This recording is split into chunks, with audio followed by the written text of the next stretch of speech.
Another night in which Detroit City had a chance to move up a spot in playoff position uh, heading into this game. The match between Hartford Athletic and Tampa Bay Rowdies down in Tampa was postponed tonight due to a hurricane that was going on down there, and devastating one at that.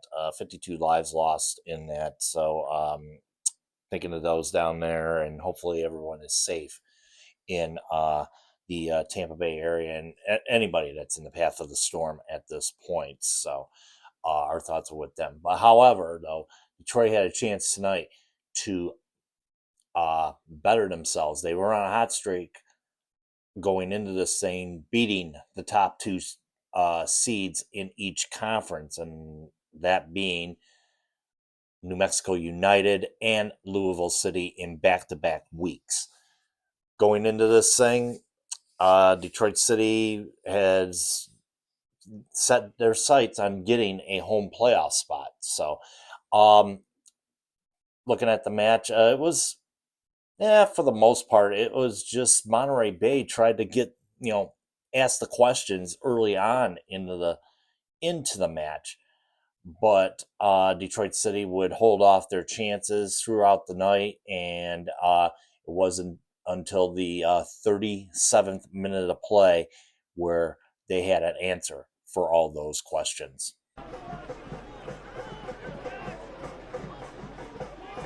Rodriguez directing traffic. Oh, lovely little touch by Murphy. Shot is lined up. Oh, it's a magnificent finish. Pinned into the bottom corner by Ben Morris. Detroit City, they've got a foothold in the game now, and they have the lead against the run of play. Front. And this is Detroit City. They've taken the best punches that Monterey Bay can throw all half long, and then a lovely bit of skill in the middle of the park, and then bang! An absolute smash. And that is a wonderful finish from Ben Morris, his 8th of the season. And from every bit of 30 yards out, watch how he's leaning forward. He strikes through this. Technique is superb. Nobody closing down. That put Detroit City up by a score of 1-0 going into the half. Only a couple of cards in the match. Lay Jope in the 31st minute for Detroit City. Grant Robinson got one in the 38th minute of play. And there was other cards. Let's see. Diego Gutierrez in the 70th minute. Ryan Dieter in the 80th minute of play. Lay Jope, it looked like in the 77th minute of play, got into a collision. It looked like he was holding his shoulder a bit during that or this shoulder right here. He was holding his shoulder quite a bit in that collision. He got subbed out by Ryan Williams at that point of the match. So we shall see how his status goes throughout the week. Nonetheless, though, the 88th minute, the dagger was put in the net. It's been a tough go of it, without a doubt. Corner for Detroit. It's well placed, and it's up for grabs. It could be two. It is two. It's slammed in by Connor Rutz. And surely now Detroit City have sealed the points in Seaside. Danny Dicchio's side are going to finish the night in 3rd place in the Eastern Conference of the USL Championship. Back-to-back games with a goal for Connor Rutz. Ray Bay. Inexcusable marking. The heads go up for the first one, and Valesky had the responsibility of Rutz in front of the goalkeeper Herrera, and nobody tracks him. Valesky goes and tries to find the ball. He misses him, and just look how wide open Connor Rutz is. Has the time to bring it down. And that was all she wrote. Detroit made a few more changes after that goal. Cedeno came in for Connor Rutz in the 87th minute of play, and then Matthew Sheldon also came in the game. Elvis Amo, Laurent Kisiadou. Business was done in Monterey Bay. 2-0, the victory for Detroit City FC. Let's go over the stats real quick on this one. Detroit pretty much, let the play dictate to them, even though they had more shots on target, and more big chances on the evening. And here's another key stat on there. If you look at that big 0 on the right-hand side of your screen, no offsides going against Detroit City tonight. And it looked like, as I mentioned earlier, that Monterey Bay was trying to dictate the play. 3 of those 6 corners came before the goal by Ben Morris in the 37th minute. So, yeah, they were trying to, dictate the play, but they still can't find the net. And they've been scoreless now. It was what? I can't remember how many straight matches, but yeah, they were scoreless up till that point, and I think we're talking like 500 plus minutes now for Monterey Bay, as far as them not being able to find the back of the net. So, but 43% for Detroit City in ball possession to 57% for Monterey Bay. Yeah, I mean, pretty much, like I said, Detroit City let the play dictate to them. They took advantage of it on some mistakes, and then boom, next thing you know, hey, we're going to take control of this game. And then things started moving a little bit slowly, moved to their rhythm a little bit, and sure enough, they grabbed the 3 points, a very important 3 points in Monterey Bay. Shots, as I mentioned, 9-8 in favor of Detroit City tonight. Shots on target, 5 shots on target for Detroit City compared to 1 for Monterey Bay tonight. So that is a big 3 points, mind you. We'll look at the standings in the Eastern Conference coming up in a few minutes. Why is that a big 3? Why? Many reasons why it's a big 3 points for Detroit City. A, that's their 3rd straight victory. Going into the stretch, and of course now we're at the easy part of the stretch. Got a tough one coming up next week down in Charleston, taking on the Charleston Battery. Game you can see on WKBD Channel 50. That's a 4 o'clock kick on Saturday, and I'm sure I'm gonna be at the clubhouse on Saturday for that one. So we'll do pre-match, all that fun stuff. Soccer night in Detroit from the clubhouse on Saturday. So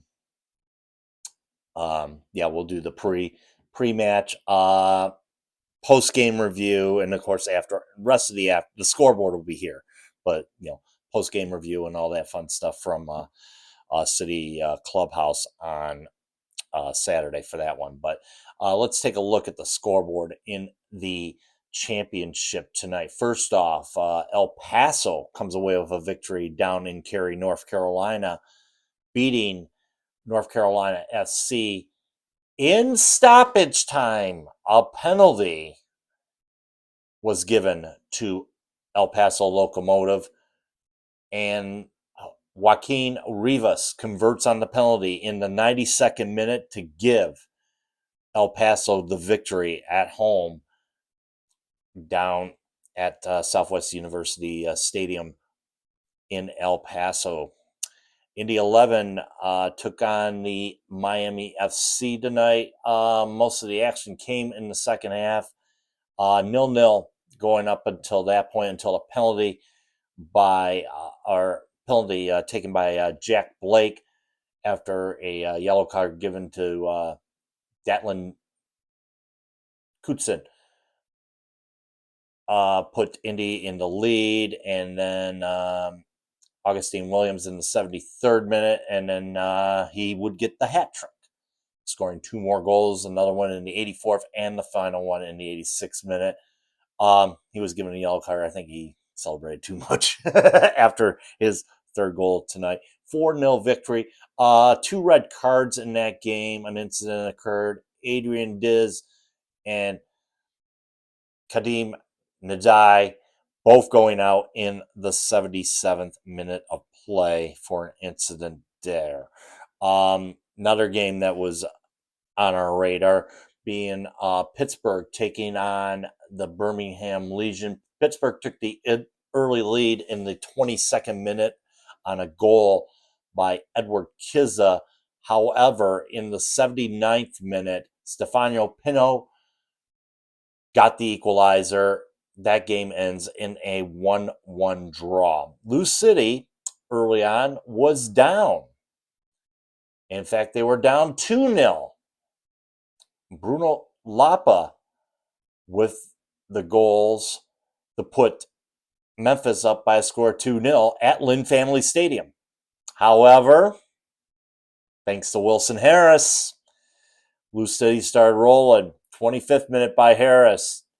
Taylor Davila in the 40th minute. Elijah Winder in stoppage time, 6 minutes stoppage time, put them in the lead, and that's where they would stay. Final score is 4-2.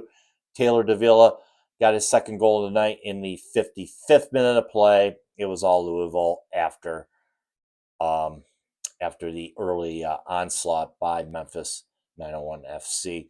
Colorado Switchbacks took on Loudoun United tonight. Zandy got things going. Zachary Zandy got things going in the second minute of play for Colorado Springs. A lead they would hold all the way up to stoppage time when Khalil El Medkar in the 97th minute of play, deep in the stoppage time, got the equalizer, breaking the hearts of the Switchbacks fans out in Colorado Springs at Widener Field tonight.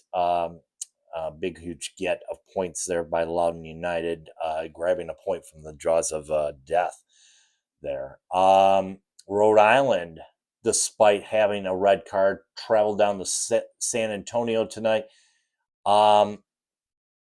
with a 3-1 victory. Albert Dequa got things going in the first minute.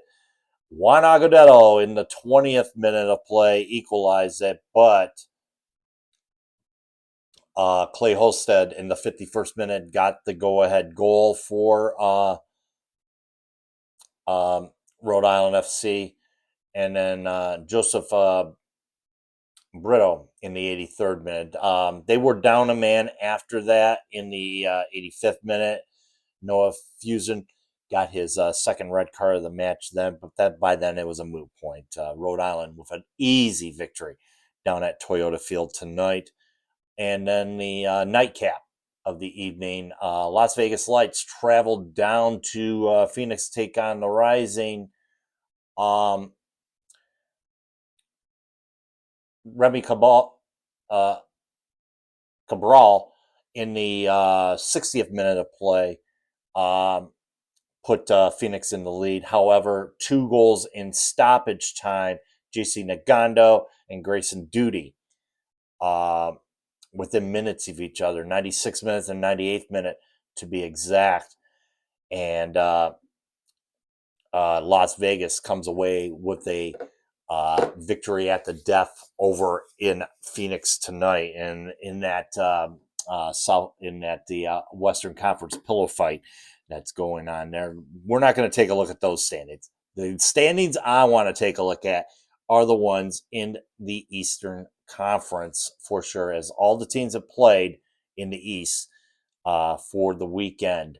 So now with the postponement of that match between Tampa Bay and Hartford tonight, so Detroit City had a chance to go into third place. They succeeded. They are in third place right now, 2 points ahead of the Tampa Bay Rowdies at 48 points. However, Tampa Bay does have that game in hand now because of the postponement. So whenever that match ends up happening and all that stuff, you kind of hope for a draw there. So, but then again, with the way Detroit's been playing as of late, the form has been looking good. And they have beaten Charleston Battery at home. And now it's the main thing is trying to contain one Nick Marcanic and one MD Myers. Both of those players, they're on fire. I think it's like 45 between both of them now as far as the goal scoring goes. I mean, between those two in the for the Battery this year. So big match, as you know, next Saturday afternoon. Indy 11 now moves into the 5th spot with their victory tonight, 43 points. Rhode Island moves up as well with their victory, and after the Birmingham draw tonight, they dropped down to the 7th spot at 42 points. Loudoun United is in the 8th spot right now with that draw, and they were tied with Hartford Athletic, but now with the draw, they have 38 points. Mind you, both those teams have 29 games on the year, so they also have 4 games to play going forward. So that should be a dogfight in the bottom. They do have a game on hand on Pittsburgh, who sits at 36 points right now, and North Carolina also sits at 36 points. They have a game in hand as well with the Pittsburgh Riverhounds, so it's in the Eastern Conference. It's a dogfight. In the Western Conference, it's a pillow fight. I'm concentrating on the dogfight right now, and it's going to be a dogfight, especially for the bottom. And right now, and it's a dogfight at the top right now. Charleston, who was off tonight, sits at 59 points, 6 points behind Lou City right now. Now Charleston has the game in hand, where Lou City did not have. Well, Lou City had a game in hand going into this. Now Charleston has the game in hand. Taking a look at today or Saturday's schedule, Charleston now has the game in hand. So, and they play Detroit City next week, so they have one more game, toward Louisville. So there's still a little bit of a fight for the top spot in the Eastern Conference. However, now the things are interchanging between 3 through 11 as the weeks wane. So we don't know what's going to happen from 3 through 11 right now as far as positioning goes, as the playoffs are set to go within a month. It should be a wild October going forward here. So as I mentioned, I'll be at City Clubhouse for the watch party on Saturday. Big game between Detroit City and Charleston Battery. As you know, we beat the Charleston Battery back in June at Keyworth Stadium, a 2-1 victory there. So it's going to be a tough road, tough road game. I'll say that bluntly. I'll go over more of that Wednesday when we do the musings to how important this game is, especially for a team that's been quite good on the road. Going back here, we'll take a look at the standings. Let's take a look at the away standings right now. Detroit City FC has gotten 25 points on the road this year, and that's good for second in the Eastern Conference right now. A 7-4-4 record on the road, and only 3 points more than the Charleston Battery, who has a 4-7-4 record on the road this year, plus 4 goal differential between the two teams, as far as the road games is concerned. So Detroit's a tough out when they go on the road. So that's, but looking at the home side of things, 12-1-1 at Patriots Point for the Charleston Battery. It's going to be a tough one, folks. I mean, one of the best road teams in the USL taking on one of the best home teams in the USL Championship. So it's going to be a tough battle next week. And like I said, we're going to be from the clubhouse. Soccer Night in Detroit. We'll do the preview show there from the clubhouse. And then we'll do post-match from the clubhouse as well. Not all the post-match because, mind you, there's going to be other games as well. So first half of it, obviously, going to be at the clubhouse. Second half is going to be back here at the Hacienda for all that next Saturday night. So a full day of Soccer Night in Detroit content for you on Saturday as we get ready to take on the Charleston Battery. And I mentioned this is going to be a fun October here in the D. Obviously, got my Detroit 313 cap here. Tigers getting into the playoffs. Got a big Monday night game with the Lions and Seattle Seahawks on this week. And, of course, the playoff push. And the Red Wings are getting ready to get started as well. So, October in the D, folks. So, until we meet again on Wednesday for the musings, keep your feet in the ground and keep reaching for the galaxy.